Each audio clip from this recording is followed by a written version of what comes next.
And we're off. Hi, everyone. Welcome. Friday, October 24th, 2025. Final preparations are in the books for the Dolphins' Week 8 game against the Atlanta Falcons as they try to get only their second victory of the season. We're going to talk backup quarterback situation right now. We're going to talk Darren Waller status. We're going to talk Jalen Waddle status, Tyreek Hill's comments on the Teron Armstead podcast. Among other things, whether the Dolphins actually can pull off the upset against the Falcons. Before we get into all of it, please remember to like, subscribe. Let's get that subscriber number up. Por favor. Comment, share, get your audio podcast wherever you get your audio podcast, if that's the format you prefer, whether it be Google, Spotify, Apple, all of those good places. And lastly, please check out the written content, always free, at Miami Dolphins on SI.com. So perhaps more than anything, we should begin with the Friday injury report, which probably is more noteworthy from the Atlanta side than it is from the Dolphins side, because for the Dolphins side, as we had kind of suggested, the situation with wide receiver Jalen Waddle will not keep him from the lineup. Remember, he showed up on the injury report on Thursday, listed with hamstrings, plural, /rest. However, he was a full participant in practice Friday, no game status designation, which means he will be available if the Dolphins want to use him. And we're going to suggest here, the Dolphins are going to want to use him. So the Dolphins will have Jalen Waddle. Obviously, they'll need all the help they can get because they will not have Tyreek Hill, who's on IR. They will not have Darren Waller, who's on IR. They will not have, not that it's going to affect them so much in the pass game, but in the run game, they also will not have tight end Julian Hill. He was ruled out because of the ankle injury he sustained in that game against the Cleveland Browns last Sunday, that abomination of a performance by the Dolphins, which has basically led every Dolphin fan to believe that they'll never win another game, not even forget this year, over the next 5 years. But yeah, it was that bad, and understandable that a lot of Dolphin fans are completely fed up with the team. A lot of Dolphin fans want some heads. They want Mike McDaniel fired. They want Chris Greer fired. They want Tua Tagovailoa benched. None of that happened last week, or I should say Monday. Brace yourselves for the possibility that it's not going to happen, even if the Dolphins lose against Atlanta either. We've discussed this before a little bit, including with Chris Perkins on Thursday's podcast, which if you haven't seen yet, certainly check it out. But I don't know that it's going to happen like this. So anyway, back to the injury report. Mentioned Julian Hill out. He was the only one who didn't practice on Friday. Everybody else not only practiced, but was a full participant, including cornerback Jason Marshall Jr., who remains on IR, but was designated to return this week. Limited Wednesday, Thursday, full on Friday. My expectation would be that the Dolphins are going to keep him out at least for this week. If they do not keep him out, they activate him off IR. That means they're going to have to create a roster spot for him with a move of either waiving a player or placing somebody else on IR. And I don't know who that would be unless Julian Hill's ankle injury is severe enough. I don't know that for a fact.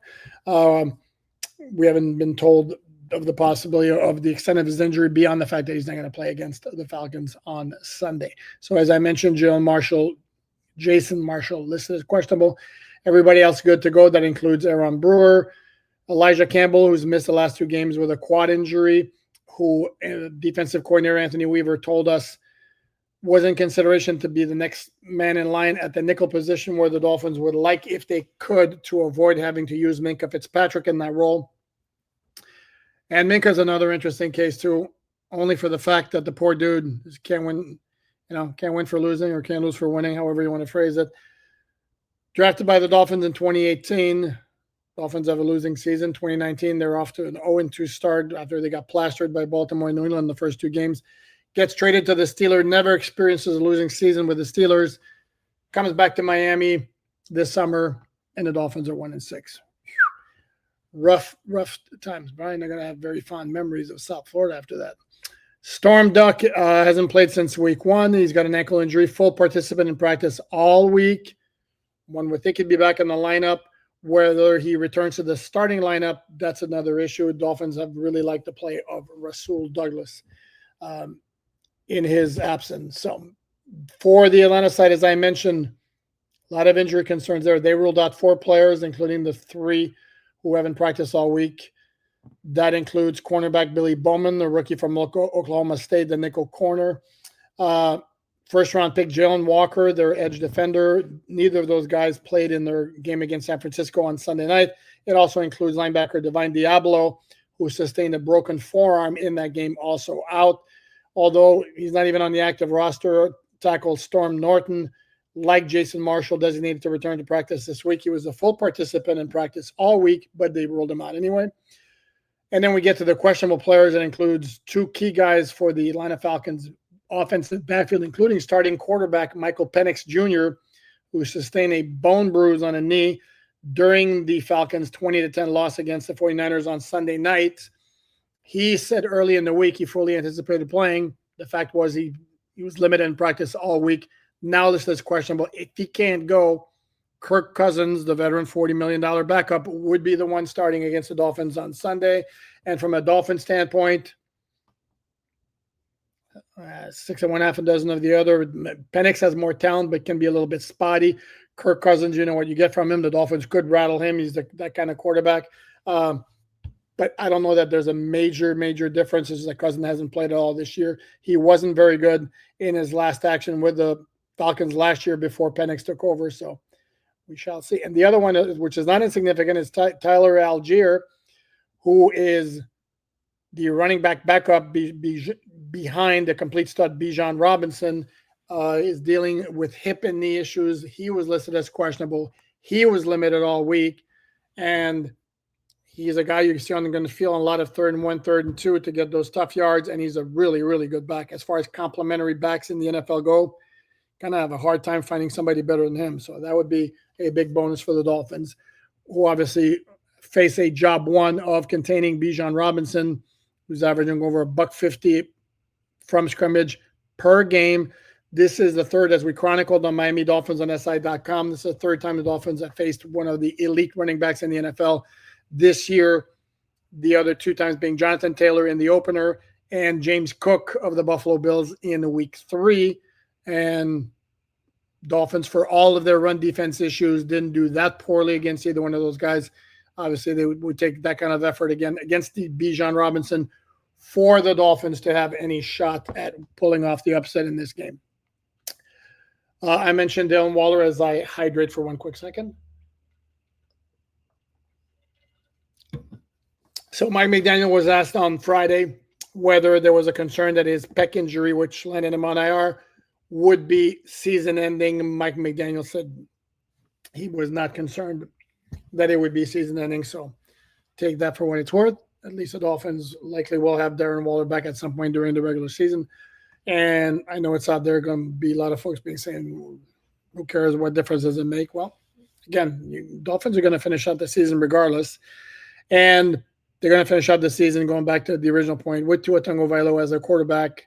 From where I sit, as long as Mike McDaniel is the head coach and as long as the focus is on winning games, which if you're a coach on the hot seat and fighting for your job should be the focus. Now, if the organization all of a sudden decides, okay, we're not making the playoffs, the season's going nowhere, let's start evaluating the players we have on hand, seeing the talent we have on hand, then maybe at some point it makes sense to perhaps look at Quinn Ewers to see what you have and whether he can be a number 2, possibly even challenge for a number 1 at some point, keeping in mind that moving on from Tua Tagovailoa in 2026 is going to be awfully difficult because of his cap number, which currently sits at $54 million. If you release him, no matter how you slice it, it's $99 million the Dolphins have to eat against the cap. And it's whether they want to take it all in one lump sum at one time by making him a regular release, or if they do post June 1, then it becomes 67 million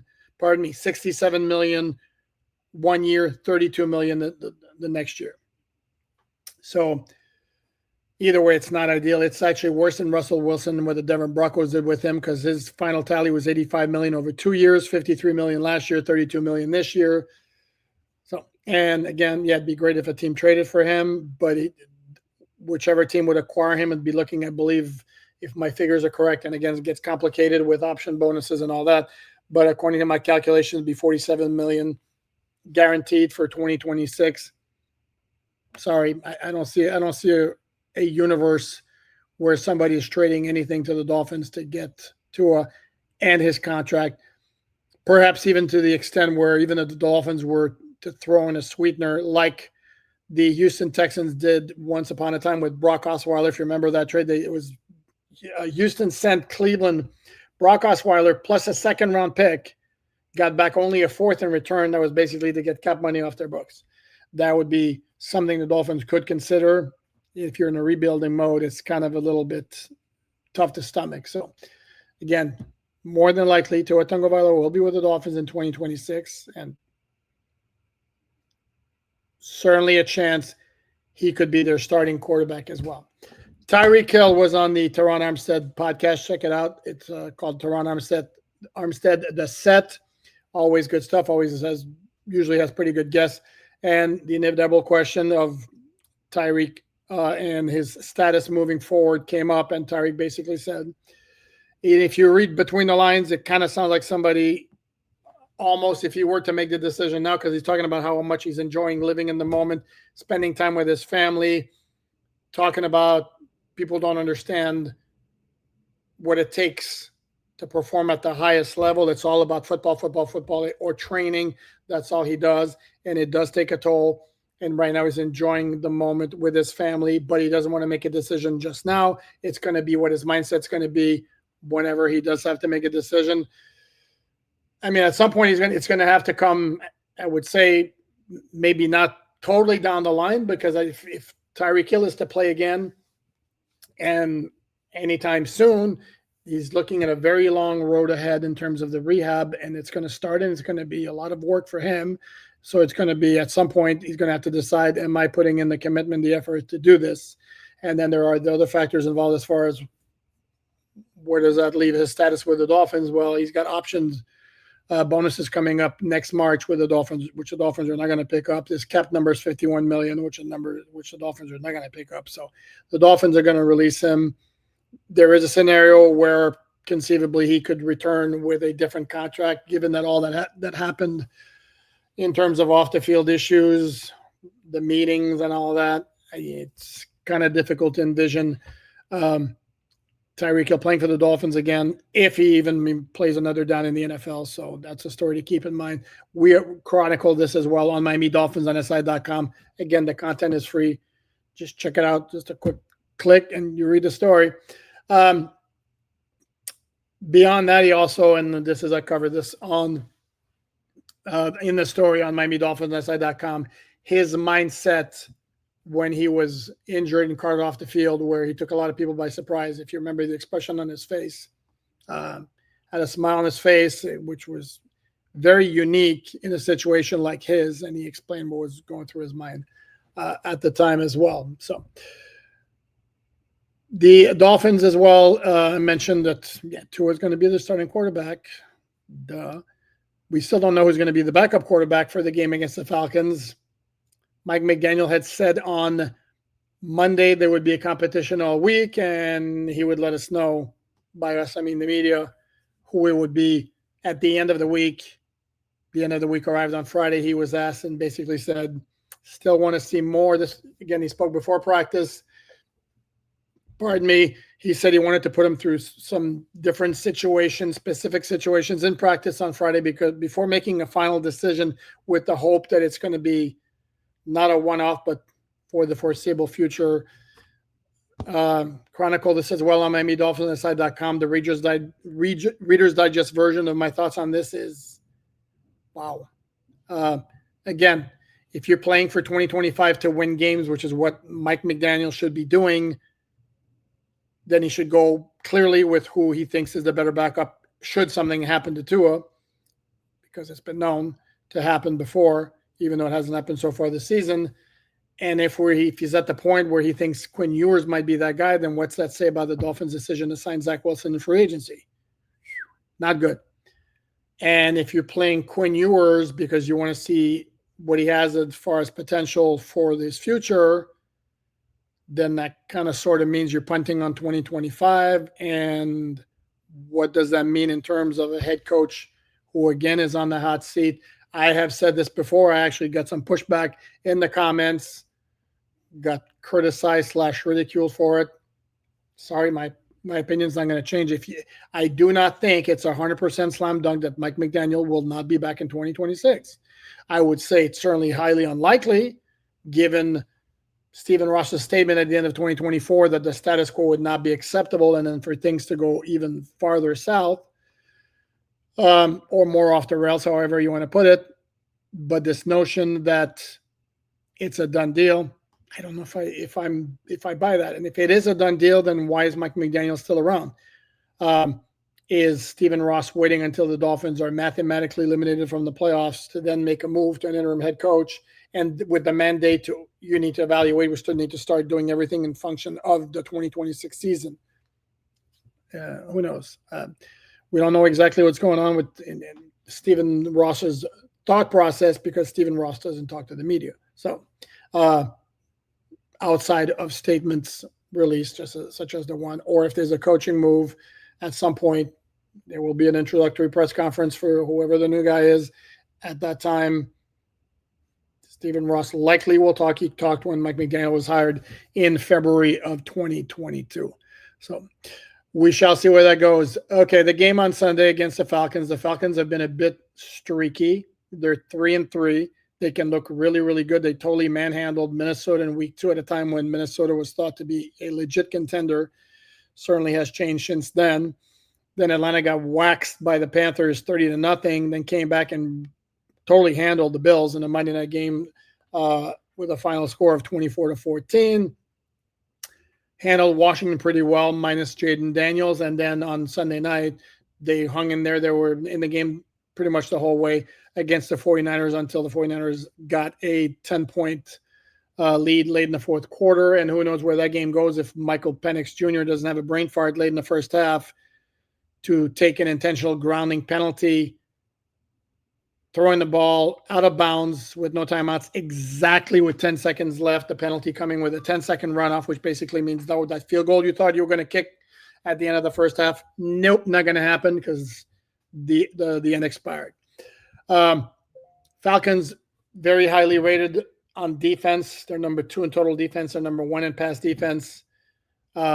Despite a pass rush that's effective, but there's no big names in the pass rush. Their secondary is very, very good, with A.J. Terrell is a very good cornerback. Safety Jesse Bates, the 4th or the third, I want to say. Very, very good safety. Billy Bowman was off to a great start as the nickel. He is out. And offensively, they do have some good receiving talent. Drake London is a very, very good wide receiver, flies under the radar a little bit. Kyle Pitts is looking more like the 4th overall pick that Falcons thought they were getting than the guy who's been for most of his career. And if you're a Dolphin fans, you remember what he did to the Dolphins in 2021, which ironically was exactly 4 years ago today, Friday, October 24th. On that day was Sunday. It was October 24th, 2021, and the Falcons rallied for a 30-28 win. And Kyle Pitts exceeded 160 yards receiving that day, and the Dolphins really had no answers for him. I mean, he was just dynamic that day. That's his career high, by the way. That was one of his 3 100-yard receiving games as a rookie. Hasn't had one since. He'll be a guy to keep an eye on Sunday in the passing game, whether it's Kirk Cousins or Michael Penix Jr. at quarterback for the Falcons. The Falcons announced on Friday that the roof at Mercedes-Benz Stadium will be closed. Similar situation to what happened last year when the Dolphins played at Houston in December. The roof was closed. Didn't work out well for the Dolphins that year. That game, I should say, they lost 20-12. Overall, Tua obviously has done better in dome stadiums than he does in the weather elements, even though I'm not getting and I'm not buying this whole thing of, can't play in the cold and all that. It's not the cold that's ever been an issue with Tua. It's the wind and the rain. So, and there was some of both at Cleveland last Sunday, and that very well may have played a part in Tua's rather poor performance. And it was kind of like such a drop off from the earlier performances, the previous performances by the Dolphins against the Chargers, where they easily could have won, against Carolina, which was a very disappointing game because they were up 17-0, but it's a game also they could have won. Even the Thursday night game against Buffalo, they were in a position to tie the score, even take the lead with a 2-point conversion late in the game before the late pick. So the Dolphins were very competitive despite the poor record until what we saw last Sunday. And this is where I don't think, for all of their issues, and there are a lot of issues on this team, there are a lot of issues, that was not totally representative of the kind of team the Dolphins have. And I look around the league. What are we looking at? The New Orleans Saints are not as good as the Dolphins. The Tennessee Titans are not as good as the Dolphins. The Jets clearly not as good as the Dolphins. I think the Las Vegas Raiders probably is not as good as the Dolphins. So I know there are a lot I'm hearing talk about now or seeing stuff on social media. Dolphins should just tank. Really, number one, how did that work out in 2019 where the Dolphins wound up with a number 5 pick and wound up with the quarterback they wanted all along anyway? So there was no point in tanking. And then besides there, who was it? There's trying to think who it was who basically made the comment. There was a GM of a professional sports franchise. This is told to us by Dave Hyde all the time when he's on here, that good franchises don't have to tank. Well, this is where I can hear the comments, or I can see the comments already coming, who says the Dolphins are a good franchise. My whole point being is the Dolphins, at the risk of being ridiculed in the comments, won't be the first time, won't be the first time, won't be the last. I still don't think are as bad as their record indicates, or certainly as bad as they showed against the Browns on Sunday. We keep saying it. This is a game where the Dolphins really need to make some sort of statement as to what they are, to the kind of character that they might have. I do expect the Dolphins to lose because they're not as good a team as Atlanta, and Atlanta's playing at home. But I do expect the Dolphins to make it a close game and very well could put themselves in a position to maybe win the game in the fourth quarter. But right now, until proven otherwise, there's no reason to think that they're going to make the plays necessary at the end for that to happen. So such is a sad state of the Dolphins. And the sadder state is, this is the really, really sadder state.